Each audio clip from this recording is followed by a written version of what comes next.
السلام علیکم۔ کینیا میں آج ہمارا تیسرا دن ہے اور سورج نکلنے کے ساتھ ہی ہم دوبارہ امبوسلی نیشنل پارک کی طرف روانہ ہو چکے ہیں۔ آج کا پورا دن افریقہ کی اسی جنگلی دنیا کے نام ہے جہاں ہر لمحہ ایک نئی کہانی جنم دیتی ہے۔ کل شام کے مقابلے میں آج پارک کے داخلی دروازے پر خاصا سکون ہے۔ رائے کل ہی پورے دن کا انٹری پرمٹ حاصل کر چکا تھا، اس لیے آج ہمیں انتظار بھی نہیں کرنا پڑا۔ چند ہی لمحوں بعد ہم دوبارہ امبوسلی کی خاموش دنیا میں داخل ہو رہے تھے اور ایسا محسوس ہو رہا تھا جیسے جنگل ابھی نیند سے جاگا ہو۔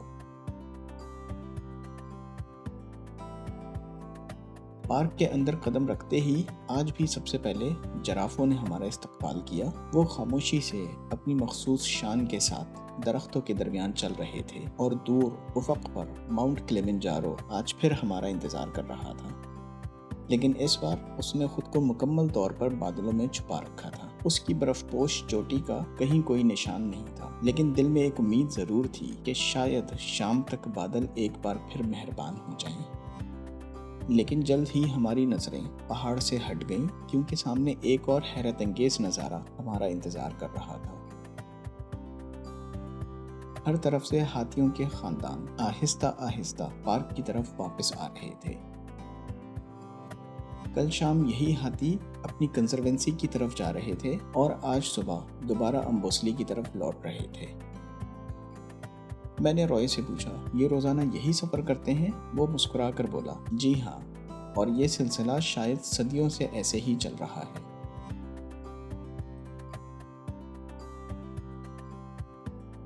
رائے کے مطابق دن کا زیادہ تر وقت یہ ہاتھی لیک امبوسلی اور اس کے ارد گرد موجود ویٹ لینڈز میں گزارتے ہیں، جہاں پانی بھی ہے، خوراک بھی اور نسبتاً ٹھنڈا ماحول بھی۔ لیکن شام ڈھلتے ہی یہ دوبارہ اپنی کنزروینسی کا رخ کرتے ہیں۔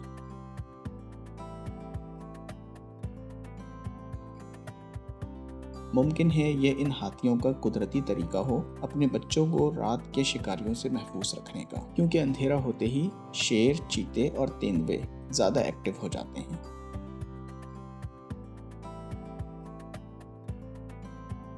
ہم ابھی شکاریوں ہی کی بات کر رہے تھے کہ اچانک رائے کے ریڈیو سے آواز آئی۔ اس نے فوراً والیوم بڑھایا اور چند لمحے خاموشی سے سنتا رہا، پھر ہماری طرف دیکھ کر مسکرایا۔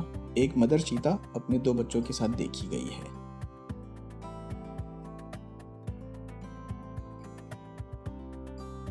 بس یہ سنتے ہی ہماری جیپ کا رخ بدل گیا۔ اب ہمارے لیے پورے امبوسلی میں صرف ایک ہی منزل تھی۔ رائے پوری رفتار سے اس مقام کی طرف جا رہا تھا جہاں چند منٹ پہلے اس مدر چیتا کو دیکھا گیا تھا۔ راستے میں کئی دوسری جیپیں بھی اسی سمت میں جا رہی تھیں۔ جنگل میں یہی ریڈیو کمیونیکیشن ہر گائیڈ کا سب سے بڑا سہارا ہوتی ہے۔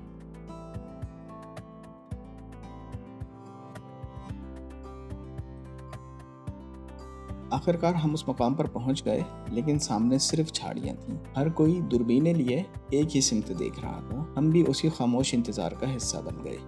اچانک جھاڑیوں میں ایک ہلکی سی حرکت ہوئی۔ پہلے صرف اس کے کان دکھائی دیے، پھر سر، اور پھر آہستہ آہستہ ایک خوبصورت مدر چیتا ہمارے سامنے آ گئی۔ اس لمحے پورے ماحول میں ایک عجیب سی خاموشی چھا گئی۔ ہر کوئی سانس روکے صرف اسی کو دیکھ رہا تھا۔ مجھے بھی کیمرہ مکمل زوم پر لے جانا پڑا، اس لیے ویڈیو شاید تھوڑی ہلتی ہوئی محسوس ہو، لیکن یقین مانیے اس لمحے کیمرہ سنبھالنا بھی آسان نہیں تھا۔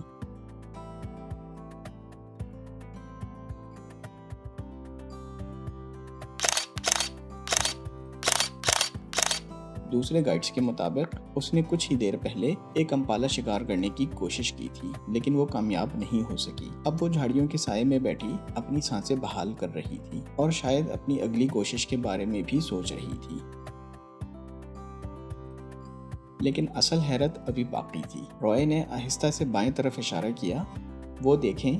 ہم نے غور سے دیکھا اور کافی دیر بعد گھاس میں چھپے ہوئے اس کے 2 ننھے بچے بھی نظر آ گئے۔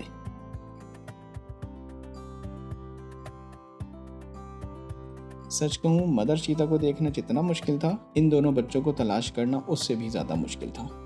اس لمحے مجھے پہلی بار احساس ہوا کہ جنگل میں ہر شکاری کی کہانی صرف شکار کی نہیں ہوتی، کبھی کبھی وہ اپنے بچوں کی بھوک مٹانے کی بھی جنگ لڑ رہا ہوتا ہے۔ شاید آج ہم بھی اسی جدوجہد کے گواہ بننے والے تھے۔ کافی دیر تک ہم سب کی نظریں اسی ماں اور اس کے بچوں پر جمی رہیں۔ جنگل میں ہر کامیاب شکار کے پیچھے کئی ناکام کوششیں بھی ہوتی ہیں اور آج ہم انہی میں سے ایک لمحے کے گواہ تھے۔ رائے نے آہستہ سے کہا، اب یہ دوبارہ شکار کی کوشش نہیں کرے گی۔ میں نے حیرت سے اس کی طرف سوالیہ نظروں سے دیکھا تو اس نے بتایا کہ اتنی تیز رفتار دوڑنے کے بعد چیتا بہت زیادہ تھک جاتا ہے اور اب جب سورج بھی پوری شدت سے چمک رہا ہے تو اس کے لیے بہتر یہی ہے کہ وہ کسی سائے میں آرام کرے اور شام ڈھلنے کا انتظار کرے، کیونکہ افریقہ کے میدانوں میں شکار صرف طاقت سے نہیں بلکہ صحیح وقت کے انتخاب سے بھی ہوتا ہے۔ رائے نے یہ بھی بتایا کہ امبوسلی میں ایک اور مدر چیتا بھی موجود ہے جس کے ساتھ 3 بچے ہیں، یعنی اس جنگل میں صرف ایک نہیں بلکہ کئی مدر چیتاز ہیں جو ہر روز اپنے بچوں کی بقا کے لیے جدوجہد کر رہی ہیں۔ چیتا کو دیکھنے کے بعد دل میں ایک اور خواہش جاگ اٹھی، اگر قسمت مہربان ہو تو شاید آج شیر اور لیپرڈ بھی دیکھنے کو مل جائیں۔ میں نے رائے سے اسی خواہش کا اظہار کیا تو وہ مسکرا کر بولا، شیر ملنے کے امکانات کافی اچھے ہیں لیکن لیپرڈ؟ وہ چند لمحے رکا اور پھر ہنس کر بولا، وہ تو خود فیصلہ کرتا ہے کہ آج کسی کو نظر آنا ہے یا نہیں۔ واقعی لیپرڈ جنگل کے سب سے پراسرار شکاریوں میں شمار ہوتا ہے۔ وہ تنہائی پسند بھی ہے اور خود کو چھپانے کا ماہر بھی۔ پھر بھی ہم نے قسمت آزمانے کا فیصلہ کیا۔ رائے ہمیں پارک کے اس حصے میں لے آیا جہاں لیپرڈ کے دیکھے جانے کے امکانات نسبتاً زیادہ ہوتے ہیں۔ ہم کافی دیر تک درختوں، جھاڑیوں اور خشک ندی کے کناروں کو غور سے دیکھتے رہے۔ ہر سیاہ سایہ، ہر درخت کی شاخ ایک لمحے کے لیے ہمیں لیپرڈ ہی محسوس ہوتی، لیکن آج جنگل نے اپنا یہ راز ہمارے لیے نہیں کھولا۔ اور شاید سفاری کا حسن بھی یہی ہے، یہاں ہر خواہش پوری نہیں ہوتی۔ اگرچہ لیپرڈ ہمیں نہ مل سکا لیکن امبوسلی نے ہمیں مایوس بھی نہیں کیا۔ جہاں بھی نظر جاتی ہاتھیوں کے خاندان اپنے مخصوص اطمینان کے ساتھ لیک امبوسلی کی طرف بڑھتے دکھائی دیے۔ چھوٹے بچے اپنی ماؤں کے ساتھ چل رہے تھے اور بڑے ہاتھی پورے خاندان کی حفاظت کرتے ہوئے۔ اسی دوران ہم ایک اور ایلیفنٹ کراسنگ پر پہنچ گئے، لیکن اس بار یہ منظر پہلے سے بھی زیادہ شاندار تھا کیونکہ یہ اب تک کی دیکھی گئی سب سے بڑی فیملی تھی۔ اس میں کئی ننھے بچے بھی شامل تھے جن میں سے کچھ شاید چند ماہ کے تھے اور کچھ 1 یا 2 سال کے۔ ان چھوٹے بچوں کی رفتار پورے خاندان کی رفتار طے کر رہی تھی۔ جب بھی کوئی ننھا ہاتھی دودھ پینے کے لیے رک جاتا تو پوری فیملی بغیر کسی بے صبری کے اس کا انتظار کرتی۔ قدرت میں شاید یہی سب سے خوبصورت چیز ہے، طاقتور ہمیشہ کمزور کو ساتھ لے کر چلتا ہے۔ امبوسلی کے اس ایکو سسٹم میں تقریباً 1500 سے زیادہ ہاتھی آباد ہیں اور آج ہمیں ایسا محسوس ہو رہا تھا جیسے ان میں سے آدھے ہمیں خوش آمدید کہنے نکل آئے ہوں۔ عام طور پر کہا جاتا ہے کہ افریقی ہاتھی ایشیائی ہاتھیوں سے زیادہ بڑے ہوتے ہیں، لیکن دلچسپ بات یہ ہے کہ مجھے ذاتی طور پر سری لنکا میں دیکھے گئے کچھ ہاتھی جسامت میں ان سے بھی بڑے محسوس ہوئے۔ البتہ ایک فرق فوراً نمایاں نظر آتا ہے۔ افریقی ہاتھیوں میں میل اور فیمیل دونوں کے دانت ہوتے ہیں، جبکہ ایشیائی ہاتھیوں میں عام طور پر صرف میل ہاتھی کے دانت ہوتے ہیں۔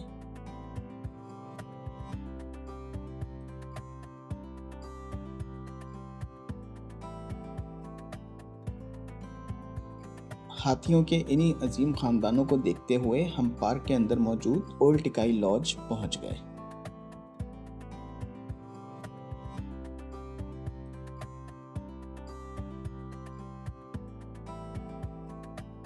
سبز درختوں کے درمیان واقع یہ لاج واقعی بہت خوبصورت ہے، لیکن جب میں نے اس کے 1 رات کے قیام کی قیمت دیکھی تو اندازہ ہوا کہ صرف 1 رات کا خرچ میرے پورے سفاری بجٹ کا تقریباً 15% بنتا ہے۔ اس لیے ہم نے یہاں صرف ایک چھوٹا سا بریک لیا، فریش ہوئے اور ایک بار پھر جنگل کی طرف روانہ ہو گئے۔ اس شارٹ بریک کے بعد رائے ہمیں لیک امبوسلی کے قریب لے آیا۔ راستے میں کچھ ٹوٹی پھوٹی عمارتیں بھی نظر آئیں۔ پہلی نظر میں تو یہ مجھے عام کھنڈرات محسوس ہوئے، لیکن ان کے پیچھے بھی ایک دلچسپ کہانی چھپی تھی۔ رائے نے بتایا کہ کبھی یہاں بھی لاجز اور ریزورٹس ہوا کرتے تھے، لیکن وقت کے ساتھ ساتھ لیک امبوسلی کا پانی بڑھتا گیا اور آہستہ آہستہ ان عمارتوں تک پہنچ گیا۔ بالآخر انہیں بند کرنا پڑا۔ میرے لیے یہ بات واقعی حیران کن تھی کیونکہ دنیا کے کئی حصوں میں جھیلیں سکڑ رہی ہیں، جبکہ یہاں قدرت نے بالکل الٹی کہانی لکھی ہے۔ اسی ویٹ لینڈ کے کنارے ہمیں ایک خوبصورت کراؤنڈ کرین بھی دکھائی دی اور دور پانی کے اندر کچھ ہپوز بھی موجود تھے۔ اگرچہ یہ ہپوز زیادہ تر پانی میں ہی رہتے ہیں، لیکن ان کی موجودگی اس پورے ایکو سسٹم کو مزید دلچسپ بنا دیتی ہے۔ شاید اس وقت تک وہ تمام ہاتھی بھی جنہیں ہم صبح سے دیکھتے آ رہے ہیں لیک امبوسلی کے انہی دلدلی میدانوں تک پہنچ چکے ہیں، اور شام ڈھلنے پر وہ ایک بار پھر اپنی کنزرونسی کی طرف لوٹ جائیں گے۔ ہم ابھی اسی منظر سے لطف اندوز ہو رہے تھے کہ اچانک رائے کے ریڈیو سے ایک اور آواز آئی۔ اس نے فوراً ہماری طرف دیکھا اور مختصر سا کہا، لائن پرائڈ۔ بس اتنا سننا تھا اور ہماری جیپ ایک بار پھر تیزی سے نئی سمت میں روانہ ہو گئی، کیونکہ جنگل میں کبھی نہیں معلوم ہوتا کہ اگلا حیران کن منظر کس موڑ پر آپ کا انتظار کر رہا ہے۔ چند ہی منٹوں بعد ہم اس مقام پر پہنچ چکے تھے۔ دور درختوں کے سائے تلے پورا لائن پرائڈ آرام کر رہا تھا۔ سب سے پہلے ہماری نظر ایک میل لائن پر پڑی جو اپنی پوری شان کے ساتھ پرائڈ کے باقی ممبرز کی طرف جا رہا تھا، جو درختوں کے سائے میں آرام کر رہے تھے، اور تھوڑے فاصلے پر اسی خاندان کا ایک اور شیر دھوپ میں لیٹا ہوا تھا۔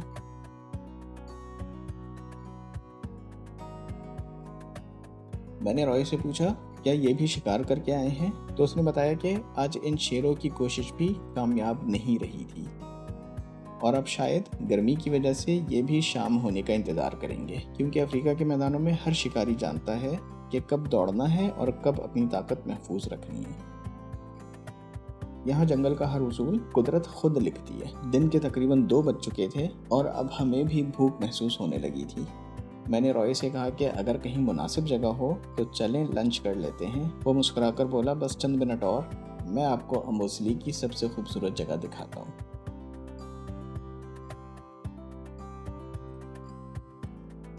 اور کچھ ہی دیر بعد ہم آبزرویشن ہل کی پارکنگ میں پہنچ گئے۔ یہاں سے اوپر تک تھوڑی سی پیدل واک کرنی تھی۔ آخرکار ہم آبزرویشن ہل کی چوٹی پر پہنچ گئے اور سامنے جو منظر تھا وہ واقعی سانس روک دینے والا تھا۔ دور تک پھیلا ہوا امبوسلی کا میدان، چمکتی ہوئی لیک امبوسلی، سبز ویٹ لینڈز اور افق تک پھیلی ہوئی افریقہ کی خاموش وسعت۔ یہ صرف ایک منظر نہیں تھا، بلکہ ہمارے پورے دن کی کہانی ایک ہی فریم میں سمٹ آئی تھی۔ لنچ کے بعد جب ہم آبزرویشن ہل سے روانہ ہوئے تو سورج آہستہ آہستہ مغرب کی طرف جھکنے لگا تھا۔ وہی ہاتھی جنہیں ہم نے صبح پارک کی طرف آتے دیکھا تھا اب شاید لیک امبوسلی کے کنارے پہنچ چکے تھے۔ پرندے اب پانی کے اوپر چکر لگا رہے تھے، اور وہی جنگل جو صبح ہمارے سامنے بیدار ہوا تھا اب شام کی خاموشی اوڑھنے لگا تھا۔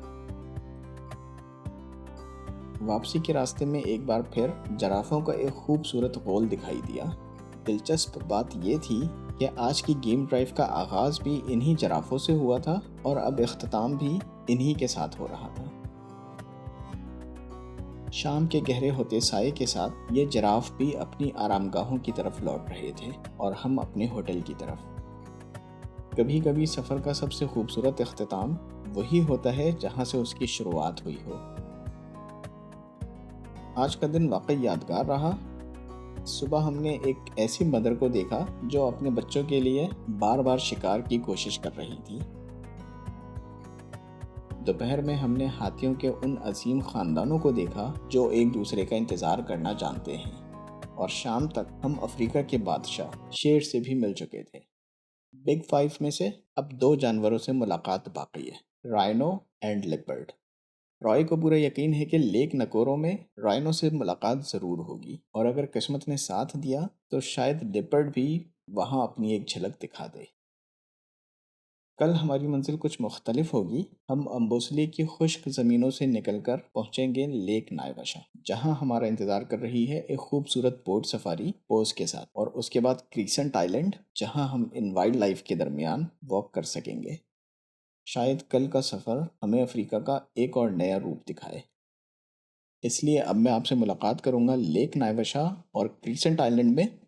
تب تک اپنا بہت خیال رکھیے گا۔ اللہ حافظ۔